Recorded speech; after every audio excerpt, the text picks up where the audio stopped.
And that's when I knew that this wasn't an accident and that something really bad was happening. And the first thing I thought of was just to clear everyone from my office and run around my floor to people I didn't even know to get them out of the building, because I thought we were the next logical target.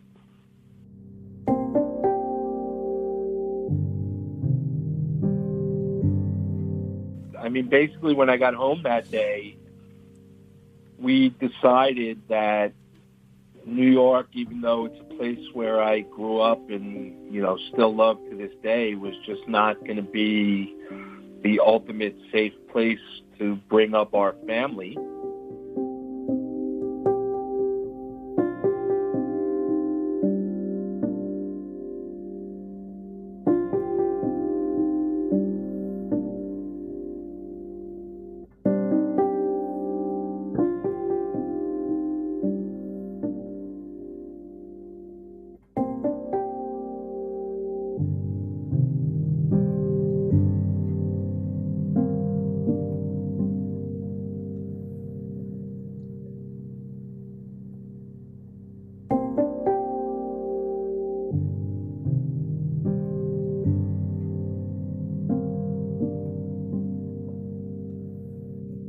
Just proud to be a Parklander. That's my thrust. I was proud to be a New Yorker too, but I can't be more proud of the city that I live in and the people that are here and the way we've all, for the most part, come together.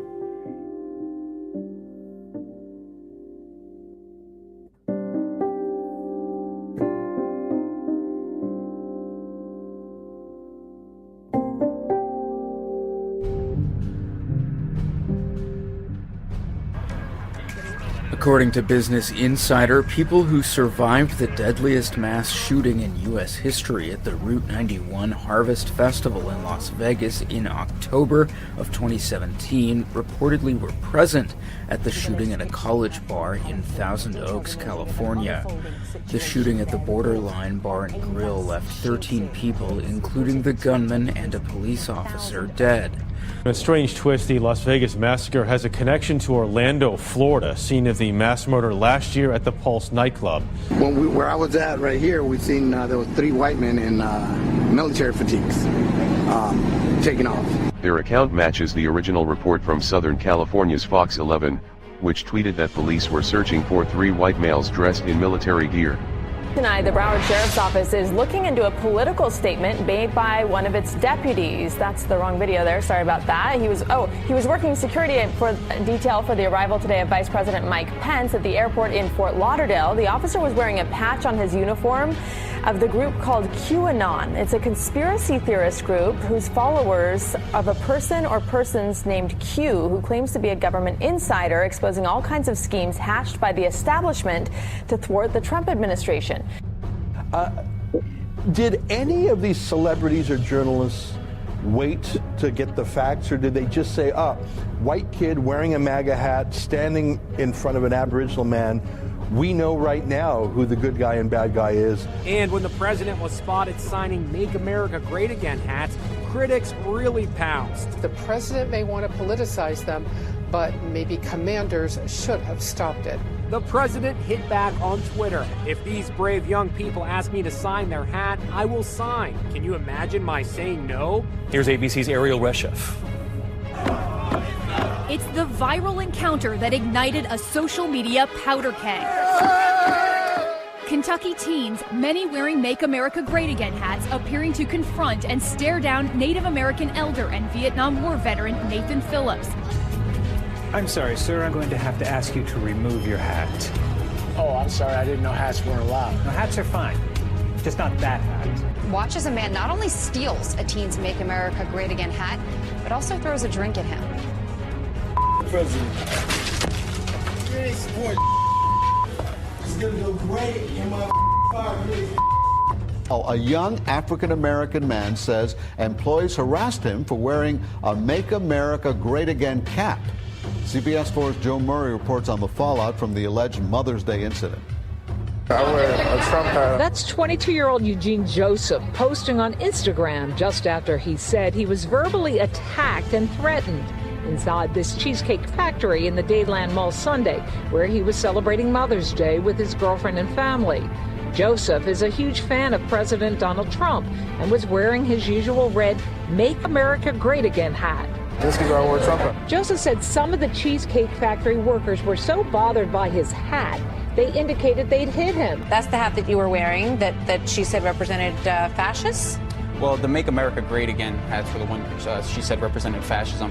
However, after they said that, they did attack this American flag hat, which I'm holding up, saying that we were affiliated with the Make America Great Again people, and therefore we had to leave as well. You stole my property, my Make America Great Again hat. Look at the kind of he's wearing. Matthew Vitale from the student group College Republicans shot and posted this confrontation on his Facebook page. So this guy thought it would be a good idea to go into the conference with my wearing freedom of speech. Hat. With my freedom of speech, she took my hat. Wearing this belongs hat. to me. Perhaps if they'd looked, they would have discovered this footage taken by a former neighbor and said to show Cruz practicing taking shots in his yard last year.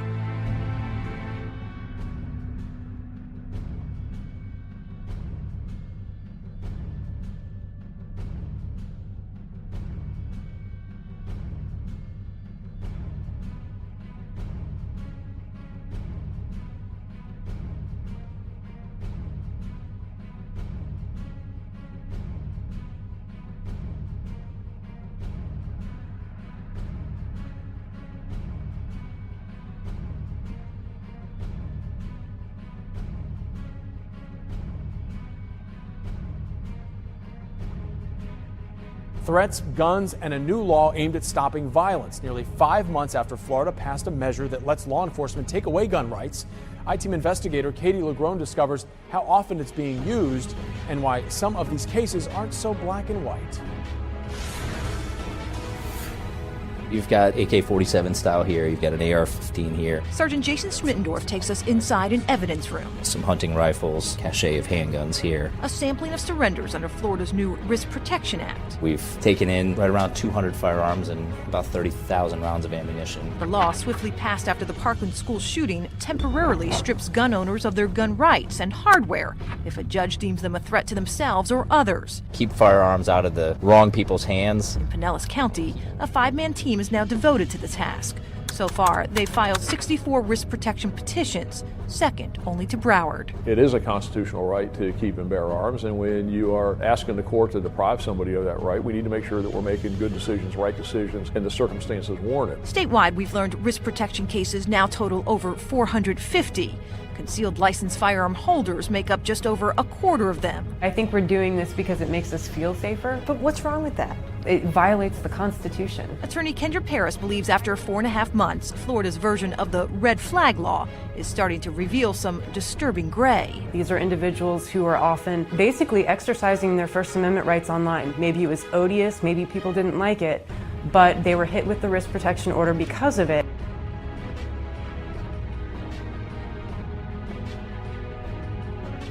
Two officers who responded to the shooting had their own kids inside the school, and they tore past other law enforcement who tried to stop them.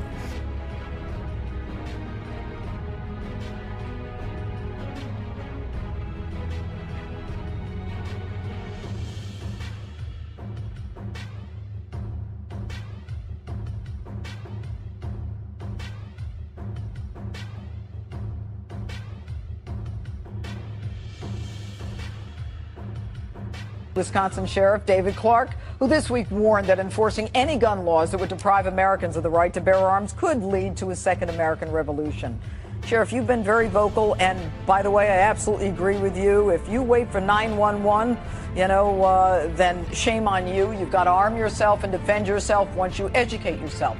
But what's this whole idea of a second revolution? Where's that coming from? Well, the question was, would I participate in assisting the feds coming into states and going into homes and taking everybody's gun away? And I said, I would not be a part of something like that. And I said, one of the reasons is I wouldn't want to get shot, because the American people are only going to put up with so much before they push back. And I said, if the feds tried to do that, disarm this country, I said, you would see an uprising and maybe a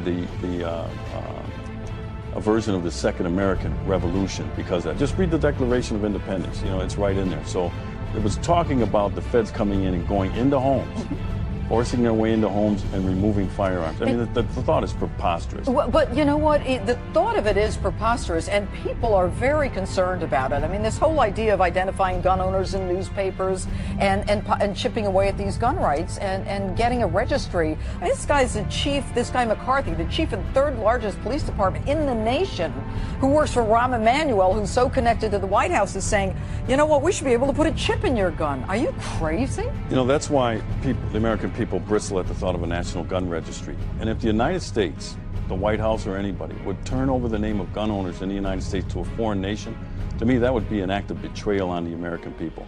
If the Mexican government deserves anything, it's more facts surrounding, as you opened up with, Fast and Furious, where the United States of America funneled guns across the border into a sovereign nation, into the hands of drug lords, and now those guns are being used to kill Mexican citizens. They should be demanding more answers about that. I agree with you.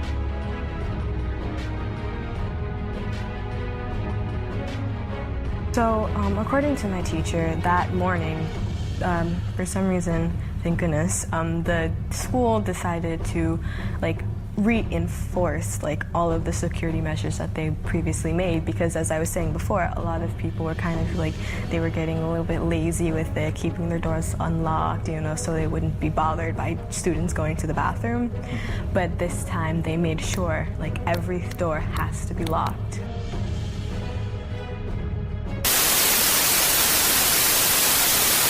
Floor, and I had to go upstairs because the first floor bathroom was locked.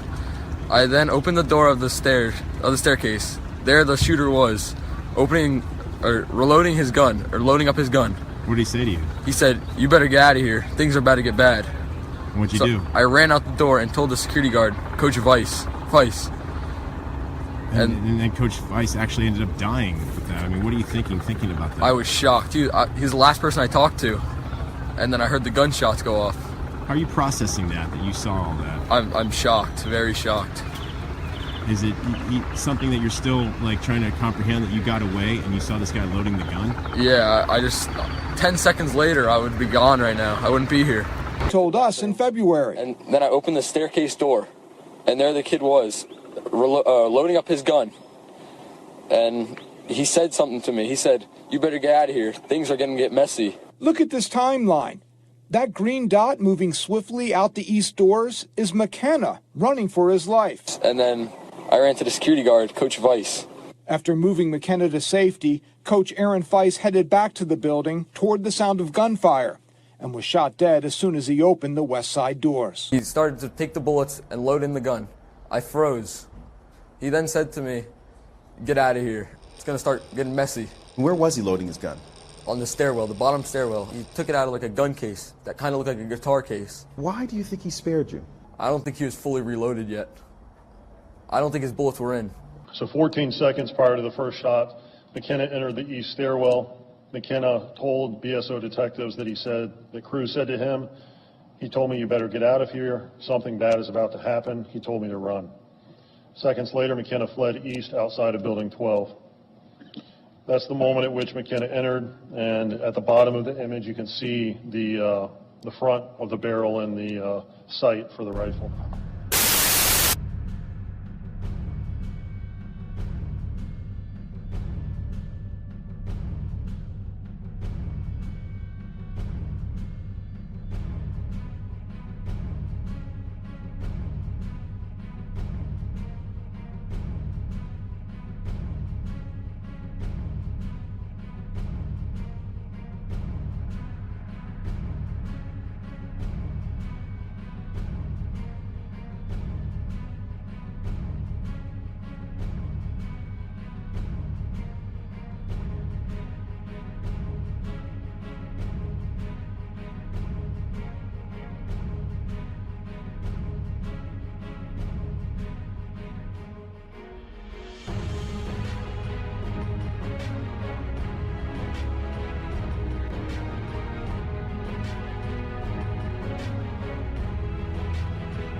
I thought it was strange because I don't know what the young man told Feist when he went to him.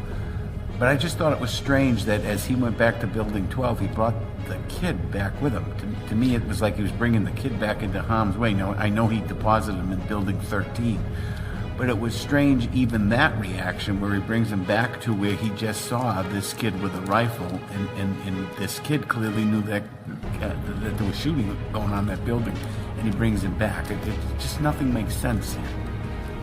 Just nothing makes sense here. Just nothing makes sense here.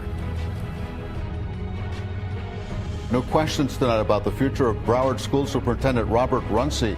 The school board now sitting on a petition with thousands of signatures, all calling for Runcie to be removed. CBS 4's Ty Russell is live for us at school board headquarters with this story. Ty?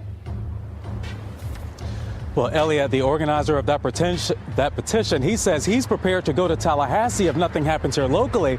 He's hoping the governor will take action against the school board members since they are elected officials. Again, that's if nothing happens here in Broward County. We respectfully petition the Broward County School Board to begin a discussion to rescind Superintendent Robert Runcie's contract. A round of applause from parents at Tuesday's Broward School Board meeting, supporting a petition to remove the superintendent following the deadly mass shooting at Marjorie Stoneman Douglas High School. To be quite honest, it's going to irk a lot of people to see him standing at memorials. John Daly organized the petition, which gained more than 7,000 signatures since it was started around the new year. Leading up to February 14th is so well documented. We have a violent offender that was able to just walk onto a Broward County campus and start shooting the gun.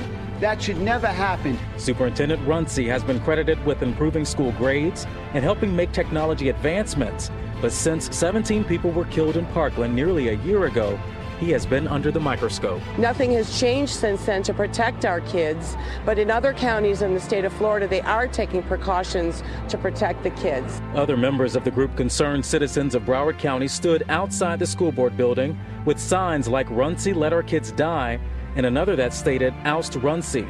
Daly told us what led him to rally this group and start the petition. I have friends that worked at MSD, and I have developed a relationship with several of the parents of the victims. The superintendent and board members didn't respond to the petition during the meeting. However, he released a statement saying in part, "I renew my resolve and take steps to make every school in our district safer and more secure than it was the day before." He went on to say, "The community needs stability in school district leadership, increased resources, and support. That is what our school board members, our entire district, and I are focused on providing." And tonight, the district has not said whether it will discuss any future meetings when it comes to the superintendent's contract. We are live tonight in Broward County. I'm Ty Russell, CBS 4 News Tonight. Well, I think that we need to talk about timely responses. We know that this massacre occurred, that the shooting stopped in 3 minutes and 33 seconds, that it took 69 seconds for the first law enforcement officer to be dispatched. And in that 69 seconds, 22 individuals were shot and or killed in the 1200 building.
They gave a description of a man with a hoodie, and they gave a description of a man with an ROTC uniform. So they had all that information available to them before or right as Mazzy's group was making entry into the school. He assisted in detaining multiple students in ROTC uniforms based on the description. So you'll see as this plays out, it's important to note BSO largely operated under the premise that the suspect was wearing an ROTC uniform. So a light blue shirt and a dark blue uniform pant. Whereas we know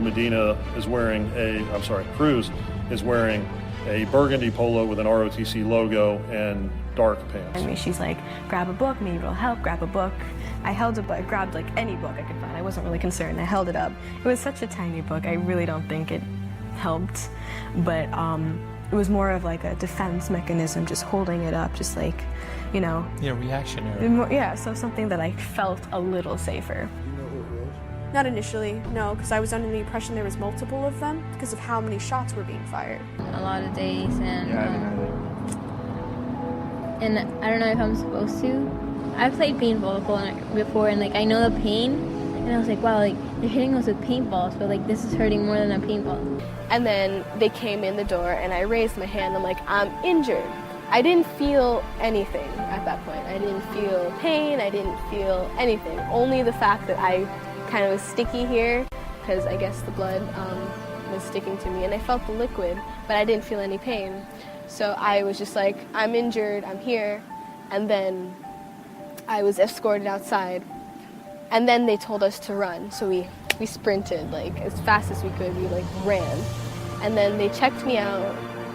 The ambulance personnel were just like, oh, it was a through and through. I didn't really grasp what that meant. I'm like, through and through, okay, sure.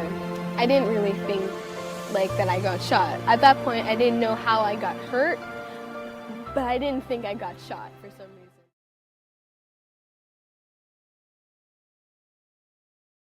And then I went to bed because I had to, it was like 1 in the morning, and I had to go, and we had to do the interview with NBC that morning at like 6. So, So they discharged you? Yeah, they discharged me at like 7:30-ish. I wasn't in there for a long time. We turn now to a young woman named Samantha Grady. She's a junior at that high school, and Samantha was hiding in a classroom, was actually grazed by bullets.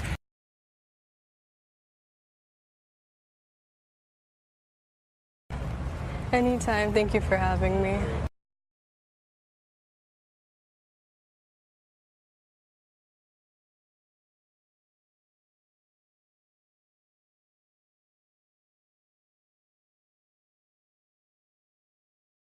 Well, I saw the face of the shooter, but it didn't look like him because I haven't seen him since like 7th grade, and he was also wearing glasses and a hat, so I couldn't really see his face.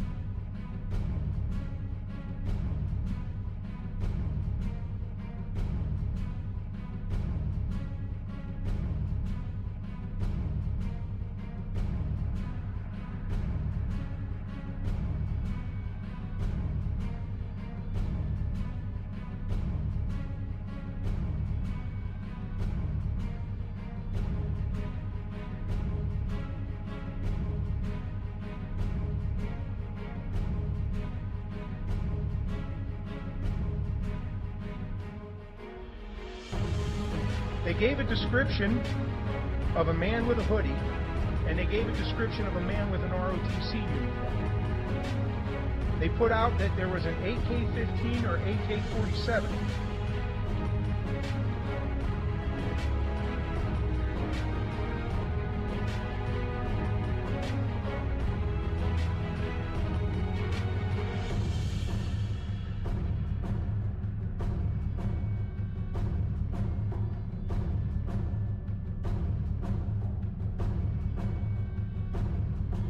And then there is the incredible description of the final moments of MSD Athletic Director Chris Hickson.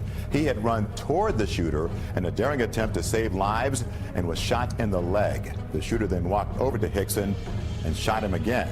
Coral Springs police officer Brian Wilkins said he saw Hickson still alive. The documents then say Officer Wilkins got emotional telling the rest of the story. He says when Hickson finally saw the police, he, quote, hit the ground, almost like the cavalry is here, now I can let go. Hickson was taken out of the building, but died on the way to the hospital.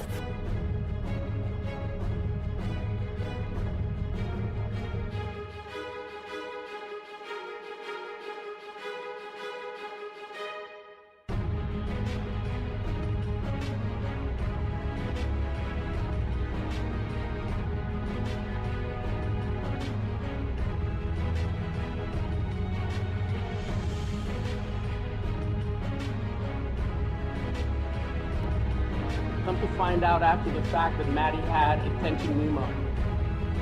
And I'm not a doctor, but in my estimation, that chest seal prevented that attention pneumo from progressing and perhaps killing her sooner.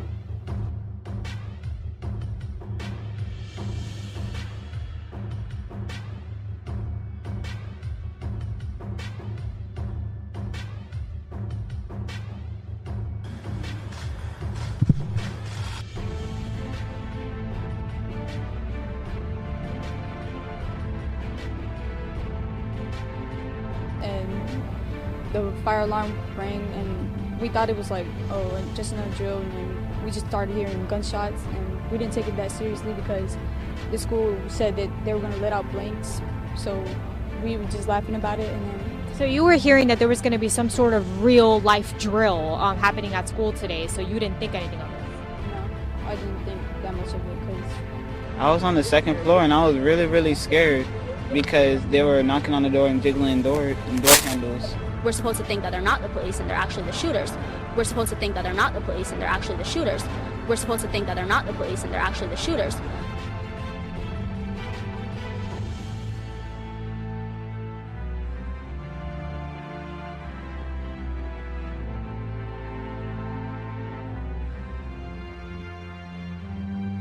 My sister was running, she was in the bathroom at the time, and she ran from him and got luckily into a room that she found open.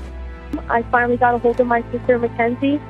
He was in the second floor bathroom, got into the door safely, and the teacher, they're not allowed to open the door for a policy on Code Red, but he luckily did, and he saved her. At what point did you realize, was it when you realized how late in the day it was, that this was no longer a drill, this was real? At 2:41. This was no longer a drill, this was real? At 2:41. This was no longer a drill, this was real? At 2:41. Our school was closed, basically.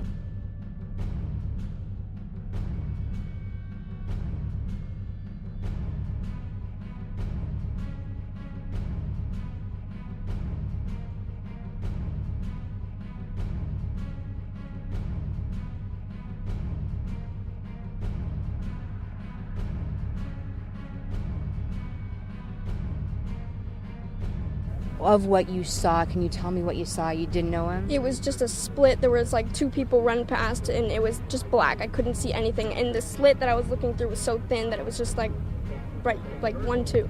Was he saying anything? Was he I just screaming? heard laughing. I heard laughing. Laughing? Right when they walked through the door, and then I heard people run down the stairs, and then that was it for a little while, and then it was just somebody screaming, help me.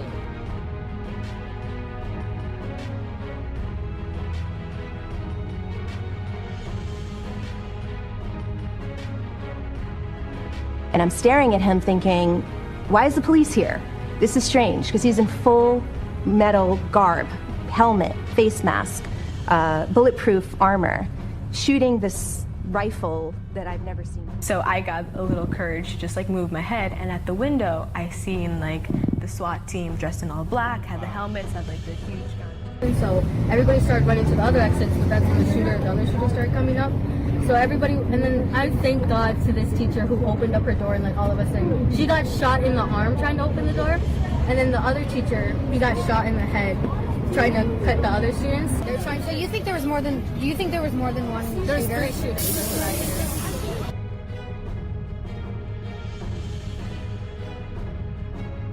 A 19-year-old young man with trouble. I didn't know that at the time because he had a mask on, so I didn't know who it was. I just saw a guy with a gun shooting at my kid.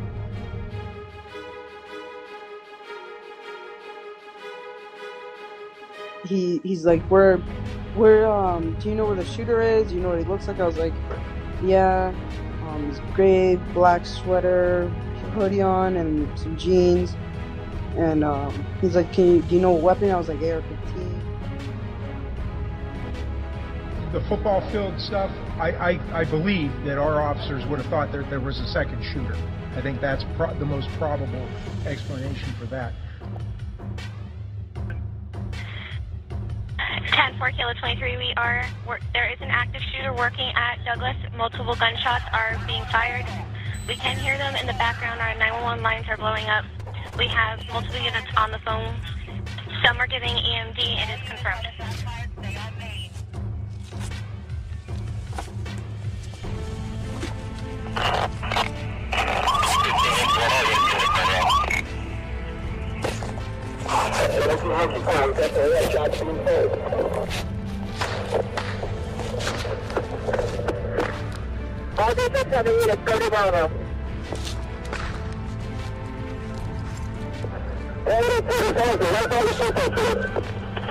The football field stuff, I believe that our officers would have thought that there was a second shooter.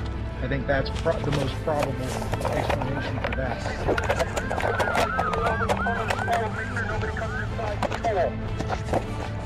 I need to get into the firelight.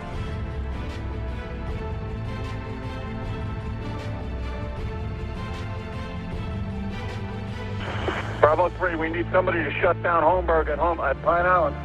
Unit to shut down Holmberg, advise. Holmberg shut down. We're going to building 13 of the 900 building. We have shots fired. I'm trying February to get 14th, I actually was on the opposite side of school.